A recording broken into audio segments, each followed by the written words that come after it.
Well, that was a flash and detour. Yes, ma'am. To Shannon. Ready to get moving? How about you round up the old man? You can take him free.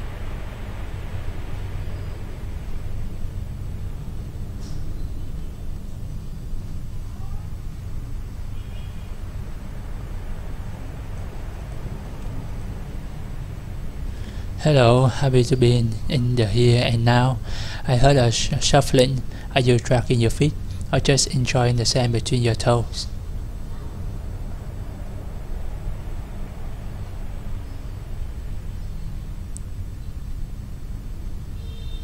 Deep in thought, I guess. I think you have something weighing on you, and I respect that enough not to press the subject. We're always being pressure to talk about our problems. It's all over the radio and the sleep help session of the bookstore, but my ethos is to just sit with it alone inside of yourself. My spiritual advisor say, if something is boring after 2 minutes, try it for 4, and I think that applies to any other dissatisfaction just as well. I want to ask you something. I thought of it earlier, but it didn't seem like the right time. I'm sure you know what I'm getting at.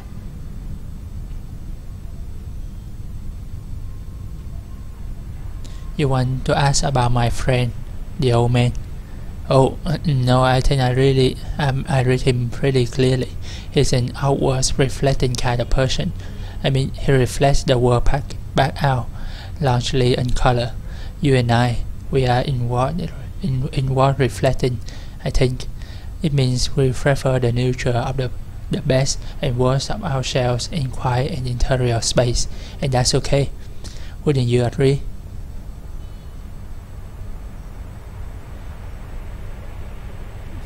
I guess so. Yeah, I thought so.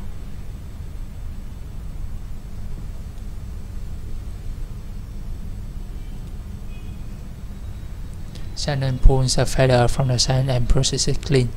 When she was a child, she collected feathers, not the way a hobbyist collects trinkets, but the way a clump of dust collects more dust by studying electricity. She deposits them on the kitchen table at the end of the day. Weaver's mother said it was unhygienic. Shannon's mother said that was American germophone bullshit, and put them in a vase.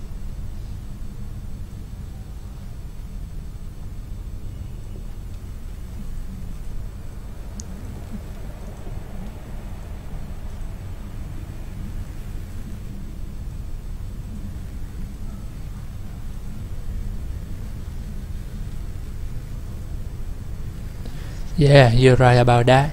I never quite thought of it that way. Who are you talking to?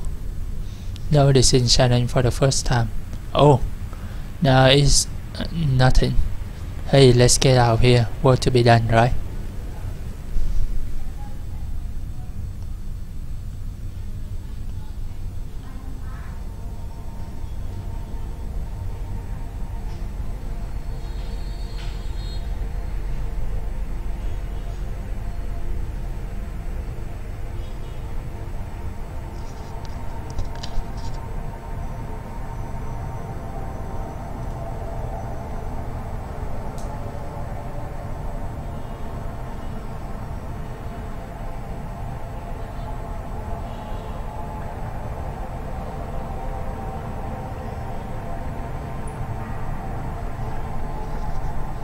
It's easy to miss, but beneath that quite a arch swamp of mud, that's Gotina pitiocarpa, the prominent heart and club moth. Their diet is mostly constrained to lynchings, but they make an exception for sunflowers. It is quite a large sunflower orchard, and beneath that sunflower orchard there are 2 small lots with small houses, positioned so they just about butt dry up against each other. The houses are empty now of human life. There is no sign of a person or anything living except for moss and overgrowth. There are some pipes boiled into the cave wall near the pyramid, and a few stone scars where other pipes have been ripped away by scavengers. These ones support the large row lamps that fed the sunflowers. The lamps are gone now. Once this crop of sunflowers is picked away, it's unlikely anything else will grow here but lynching, moss and rock formations. The prominent heart and club moss will move on. The houses will be visible again, at least until somebody strips them for building materials, or the river washes them away. The houses were once inhabited by two sisters. Why they built their house so close together, or live in any proximity at all, is a mystery, since they clearly despise one another. Something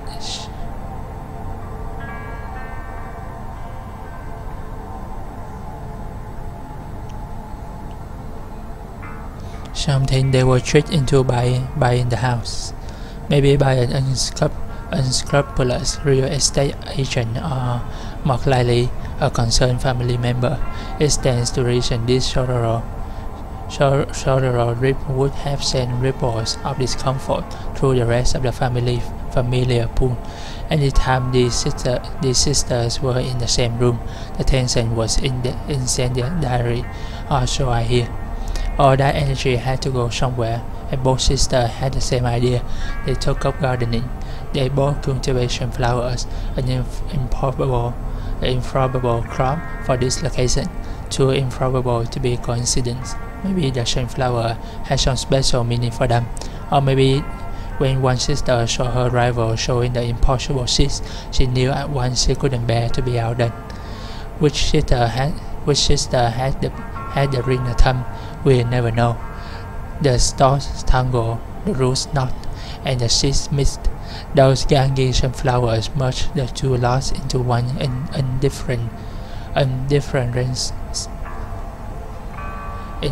undifferentiated field. The two sisters moved out, probably around the time the moths started showing up. Of course, there was no shelling the lots then, overall and bird-chill as they are. In fact, if those sisters ever tried to sell, they'd be in for the root shock. Not long ago, a property tax clerk, having seen the two adjoining lots registered to the same last name, presumed they belonged to the same owner and erased the legal border between them.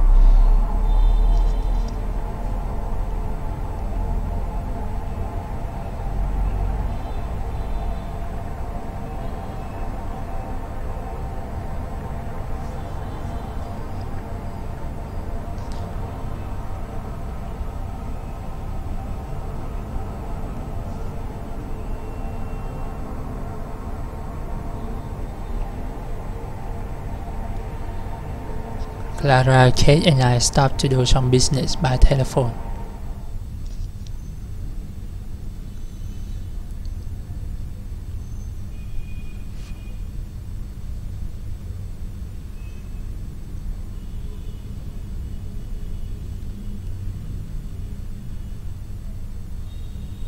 I guess we're gonna be here for a minute. Looks like they have a few calls to make. What are you going to do? Yeah, that's a good question. I just thought I'd stretch my legs, on firm ground.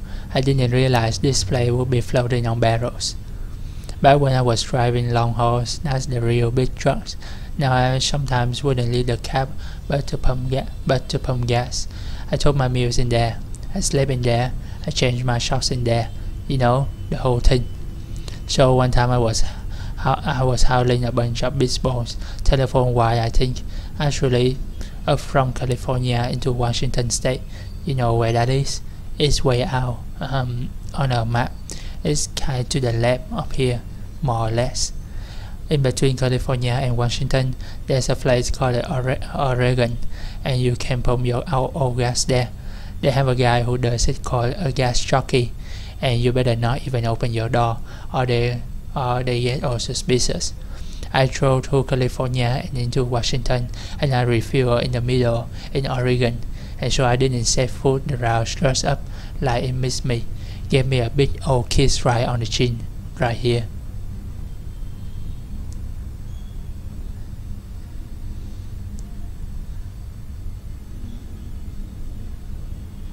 What I'm saying is, hell, I forgot.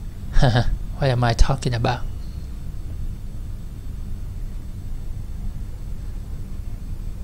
You can burn your own gas in Oregon. Exactly. Don't forget that.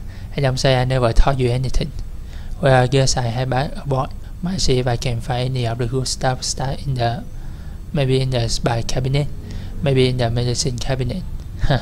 That's where it belongs. Hell, who am I talking to? Don't listen to me, kid. I'll see you in a few.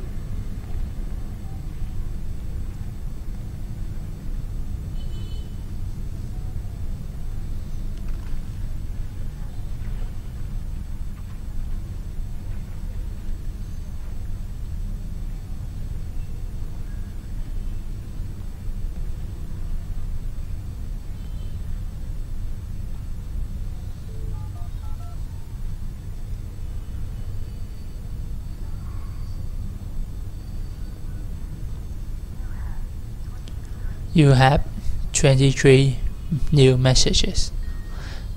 I remember going to a house in Aroostook County, Maine. I was 2. We were moving. We were driving up in a white Nissan station wagon with forced wood paneling. It was the first time that I've seen the house that I was going to live in for the next 7 years. Clicking and peeping. We'll listen to the next messages.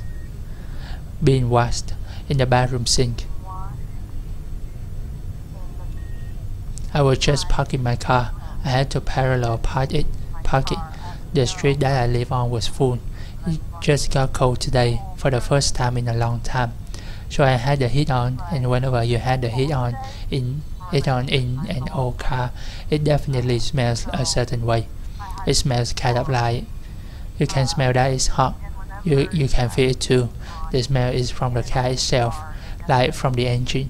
There's been a lot of smoking going on in that car, so it's not exactly a pleasant smell, but it's definitely strong and it's definitely there. With the windows down, you can also smell that it's cold, so you get both. That feeling together is super familiar if you've been in old cars a lot. Anyway, I was parking and I had to go in and out about it like 3 times, but when I finally finished parking, it was perfect. Both wheels against the curb. And that's when I had the double memory of when I first learned how to drive, and my mom taught me how to parallel park, and she told me this story about when her dad, who was a motorcycle cop, taught me how to parallel park. Every time she parallel parked it, he would take out a dam, and if he could fit the dam between the wheel of her car and the curb of the street, then she had to do it again. She didn't do that for me, but every time that I got upset about having to do it again, she would tell me that at least I didn't have to be a dam's distance away from the curb. I learned how to drive in the fall, and I got that smell a lot during that time. I don't know when my mom learned to drive. We'll listen to the next message. Oh, you know, probably going to school. I can sleep because the trees are scraping against my window, and it reminds me of a tongue scraping against my skin. What? I'm about to cross an ocean, and I'm worried about my dog. I can't sleep anywhere near a place where gas is sold, not when it's being sold, but when it's not being sold. I was taught to hold onto the snake, but yeah, my hands are pretty damp. I remember the number 10 in a flashcard with a turkey on it. It had a yellow background. The frogs are too loud. Music. Not a whole lot. I guess I was walking. I was in a stroller in Treetops Bar in Florida. My mother accidentally pushed me into the spider web, and I freaked out a lot. I think that's the first thing I remember. We were sent for. I keep hearing these noises whenever I close my eyes. It's like bells ringing, but the bells aren't metal bells or ceramic bells, the kind of bells that you normally hear. They're like this weird. I can't even describe the material.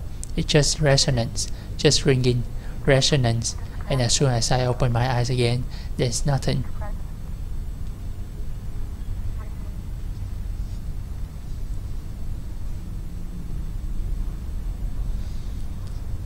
Don't you go diving in too. It's actually really cold and kind of dangerous. Did he say where he was going? He's looking for the good stuff. I see. Still thirsty. Kate keeps some diet soda in the room closet, but you didn't hear it from me. It's next to the bleach. Bring a flashlight. Oh no, I don't think that's what he was looking for. So, any important messages? Every single one. To Ezra, where are you headed tonight, small man? I'm just following my friends. Is this young woman your friend? We met Ezra earlier tonight, and he's been very helpful. I'm hoping we can return the favor once we get back above ground. Poor kid was sleeping at the bus station and just lost track of his thoughts. He'll be alright. He's more at home down here than any of us. Just me. I have an eye for it.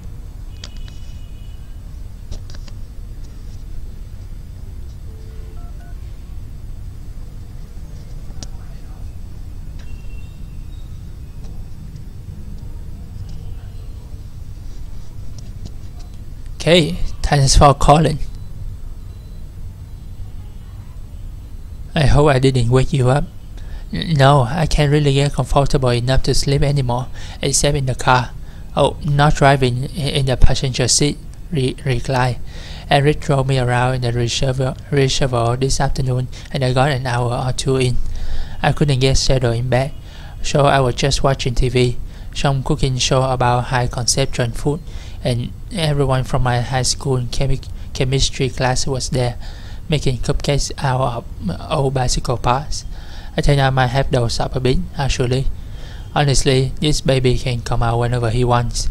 I'm completely over it. Don't rush it, just try to get some rest.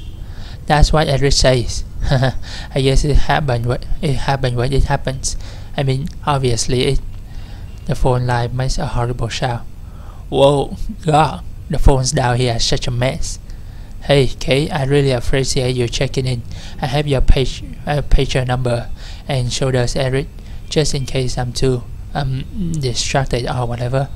I'll let you go. I should try to eat something.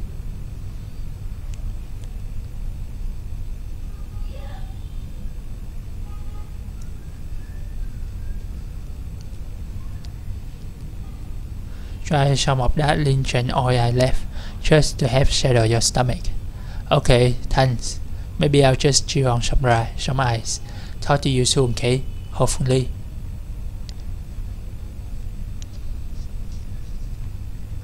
Just checking in on a client. Did I mention I'm a bird dollar?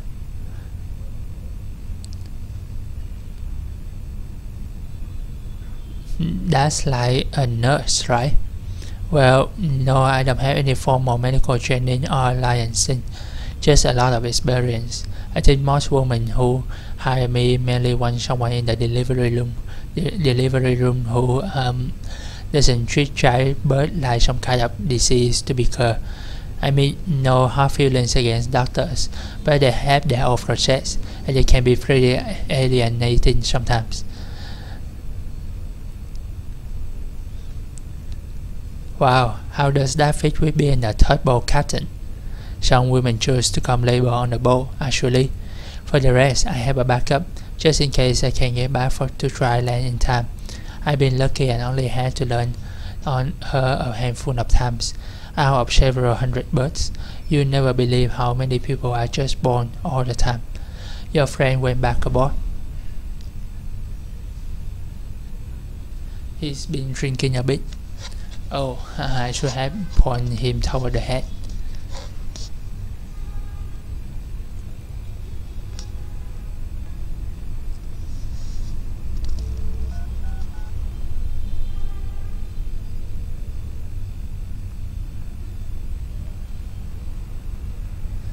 I'm glad your phone I was just thinking of you.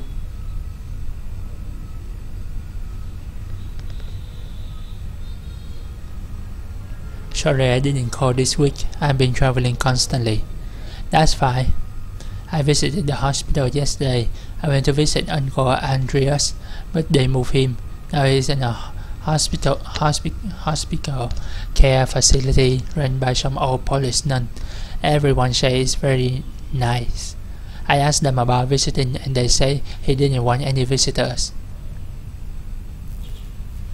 He's just being stubborn. Yeah, it's typical of Andreas. I was thinking, maybe if you came to visit, he would see you. All those afternoons you two would go drinking beers by the river. Don't you think it would mean a lot to him if he could say something to you in person? Say goodbye to you in person.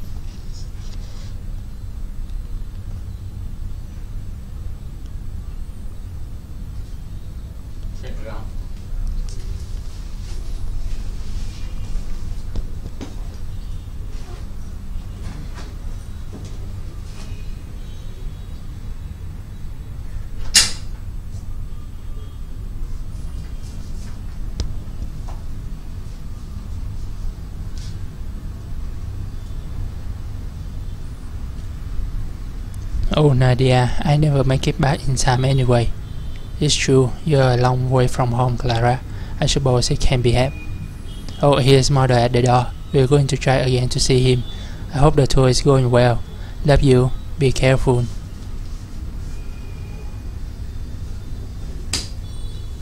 My sister, back home. She's very refreshing to me this morning. My uncle Andreas is terminally ill and refusing visitors, and Nadia is making a stir about it. I'm sorry to hear. Are you close? Yes, but only recently. He lived abroad for most of my life. I only met him a few years ago. My sister is older, so she knew him as a child too. So I think her respect for him is distorted by sentiment. We must always take the dying at their word. Their motivations are beyond our understanding. The older man is swimming back to the mammoth. No emergency, I hope.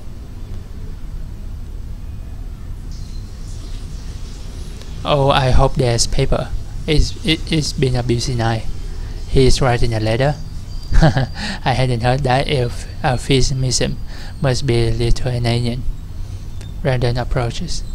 I don't suppose any of you folks are headed past the Bureau of Reclaimed Space.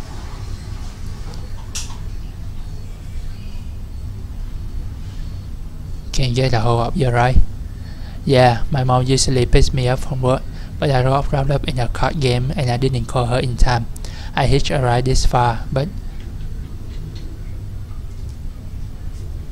must have been quite a card game. Did you win anything? Oh, it's a variant of solitaire. I decided myself. Well, it's a work in progress. It's no big deal. I just hang out and read or something until it's time to head back to work. Hey, you folks are traveling with that old guy, right? With the leg? Is he okay? I saw him earlier tonight. He came by the storage facility for some files. He totally beat it on the staircase. He's okay though, right?